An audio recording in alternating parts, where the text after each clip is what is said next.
বিজয় মোদকের ১১৯তম জন্মবার্ষিকী উপলক্ষে বামেদের উদ্যোগে অনুষ্ঠিত হল রক্তদান শিবির। শুক্রবার আরামবাগ ১ নম্বর এরিয়া কমিটির কার্যালয়ে রক্তদান শিবিরের আয়োজন করা হয়।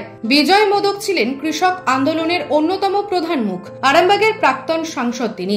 তার জন্মবার্ষিকী দিনটিকে সম্মানের সাথে পালন করেন বাম নেতৃত্ব।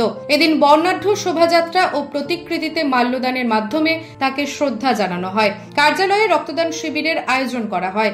সেই রক্তদান শিবিরে প্রায় ১০০ জন রক্তদাতা রক্তদান করেন।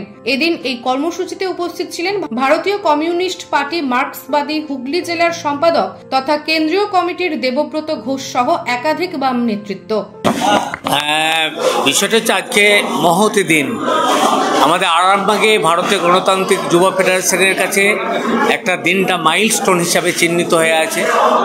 আমরা ইতিহাসকে শ্রদ্ধা জানাতে জানি। কৃষক আন্দোলনের প্রবাদ প্রতিম ব্যক্তিত্ব সারা হুগলি জেলাকে যিনি সংগঠিত করেছেন, পার্টির অন্যতম নেতৃত্ব, আরামবাগের প্রাক্তন সাংসদ, স্বাধীনতা সংগ্রামী, তিনি হুগলি জেলার রূপকার ছিলেন কমরেড বিজয় মোদক। তার ১১৯তম জন্মবার্ষিকী এবং ১২০তম জন্মদিনকে সামনে রেখে আজকের এই মহতি অনুষ্ঠান। প্রথমে আমাদের বাসস্ট্যান্ডের শ্রদ্ধা জ্ঞাপন, তারপর বর্ণাঢ্য শোভাযাত্রা, সঙ্গীত এবং রক্তদাতা। নিউজ আজ বাংলা, আরামবাগ। ঘর হবে সেরার সেরা, সবার কাছে মডেল। চিন্তা কিসের? সঙ্গে আছে কেবি মার্বেল। মনের মতো marble, granite, tile, sanitary fittings এর একমাত্র হোলসেল ও রিটেল শপ কেবি মার্বেল।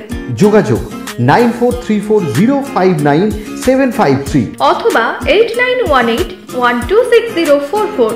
আমাদের ঠিকানা বসন্তপুর, আমতলা মোড়, আরামবাগ, হুগলি। সাজাবো আমি স্বপ্নের বাড়ি, কেবি মার্বেলসে দেবো বাড়ি।